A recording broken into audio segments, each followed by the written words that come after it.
Oi pessoal, aqui é a Júlia do Vida Múltipla e hoje eu vim trazer um tema muito importante que diz respeito à minha jornada com a EM até aqui e um pouquinho também das perguntas que vocês me fazem, sobre esse meu processo desde que eu criei o canal até agora, que é sobre a minha remissão na EM. Então fica aqui e acompanhe o resto do vídeo.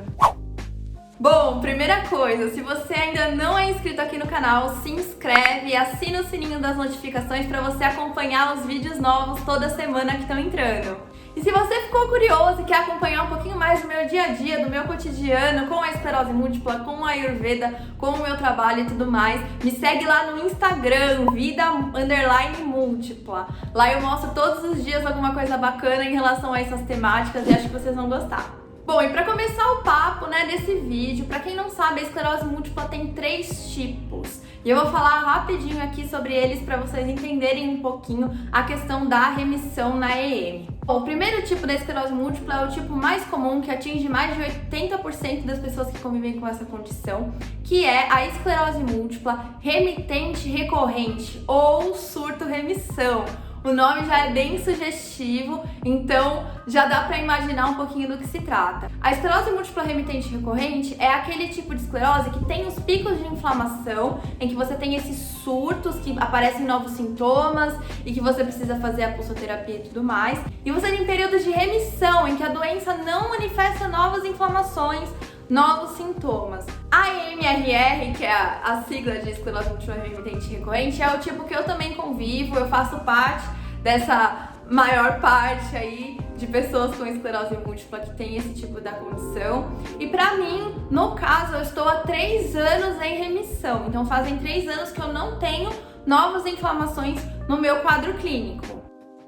Isso significa que eu não tenho novos sintomas, mas não significa necessariamente que eu não tenha sintomas relacionados com a esclerose múltipla, mas eu vou falar disso um pouquinho mais pra frente aqui no vídeo.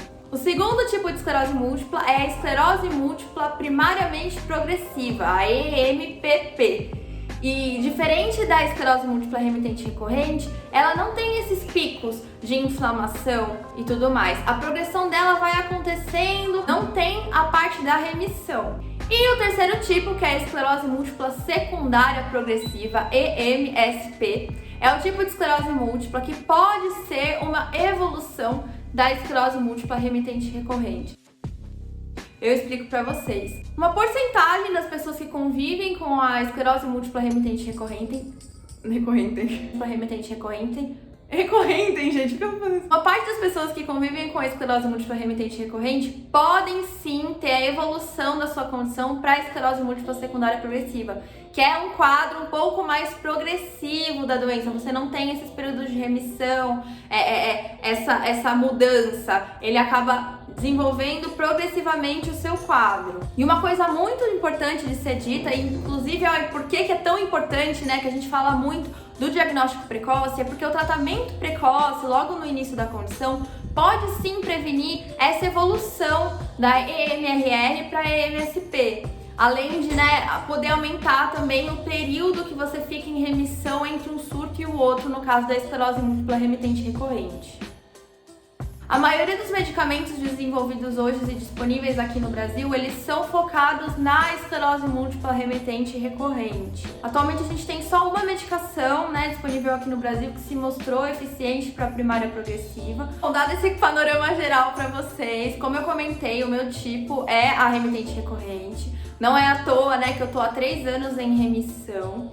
Mas é isso, assim, apesar da esclerose múltipla ser muito imprevisível. Primeira coisa é o próprio tratamento, que eu comentei com vocês, que ele tem o poder sim de estacionar a esclerose múltipla, principalmente se ele for feito de maneira precoce, logo no iniciozinho, que os sintomas aparecerem. No meu caso, da minha experiência pessoal, porque aqui é um espaço que eu conto um pouquinho mais sobre a minha experiência. Eu não sou médica, as informações científicas eu deixo para os médicos falarem. Eu aqui tô contando a minha experiência. Dentro da minha experiência pessoal, eu consegui observar alguns gatilhos emocionais que estavam muito ligados com os meus surtos.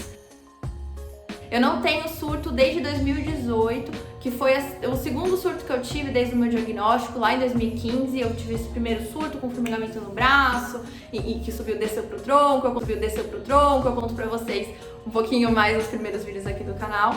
E aí em 2018 eu tive mais um outro surto com um sintoma novo.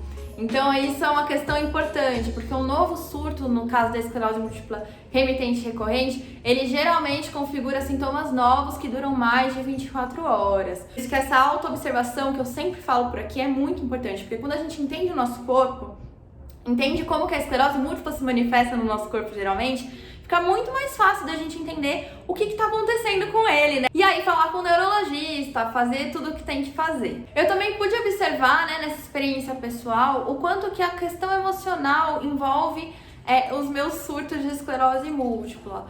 Porque eu observei que no primeiro surto que eu tive e nesse outro surto que eu tive, eu estava no mesmo estado emocional de estresse, de ansiedade, num limite psicológico muito grande. Então eu entendi que, puxa, isso de alguma forma está relacionado com essas inflamações no meu corpo. Os dois casos foram situações totalmente diferentes, mas sentimentos muito semelhantes, o que me deram a chance de olhar para isso e falar, pera, alguma coisa do que eu tô fazendo tá contribuindo para isso. Lógico que a esclerose múltipla é totalmente imprevisível, a gente não tem como saber com certeza o que previne e o que não previne surtos, né? Além dos fatos cientificamente comprovados, né, dos medicamentos que diminuem bastante essa quantidade de inflamações. Mas no meu caso pessoal, eu percebi o quanto que o meu emocional estava influenciando nisso.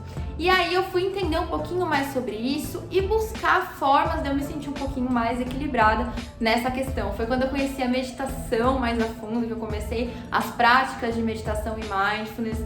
Inclusive indico vocês acompanharem a Olguinha, ela tem esclerose múltipla e ela é instrutora de mindfulness, de meditação e é maravilhosa. Indico vocês a seguirem, vou deixar o Instagram dela aqui na descrição do vídeo. Eu comecei a olhar com mais carinho para essa questão da minha mente, do que eu dava a minha atenção, do que eu queria dar a minha atenção para criar a minha realidade de uma forma diferente. E isso foi essencial nesse meu processo de remissão.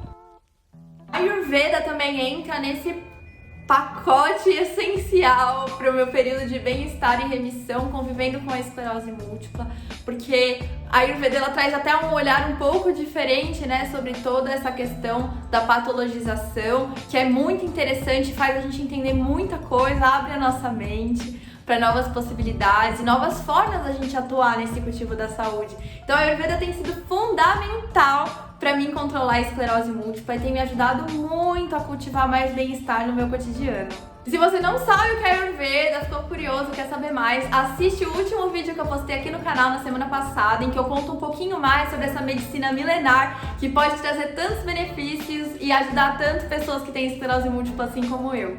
Se você tem esclerose múltipla, acabou de ser diagnosticada e não sabe qual é o seu tipo de M, não se desespere. Esse processo também demanda observação para você entender, junto com a equipe médica que te acompanha, né, como que é o funcionamento da esclerose múltipla em você. É muito particular em cada pessoa, então não existe uma universalização do que é certo e o que não é. Então você vai entrar nessa caminhada, entender o que funciona pra você, ir se conhecendo e com isso, com certeza, você vai ter mais clareza sobre qual é o seu tipo de EM. Se você curtiu o vídeo, deixa o joinha, deixa aqui nos comentários também o que vocês acharam, se vocês querem saber mais sobre essa questão emocional desses gatilhos que eu tive antes do meu surto, se querem saber mais da Ayurveda, dos cuidados terapêuticos que eu tenho nesse momento de remissão, deixa aqui nos comentários o que mais vocês querem saber sobre tudo isso e até a próxima semana. Beijo, pessoal!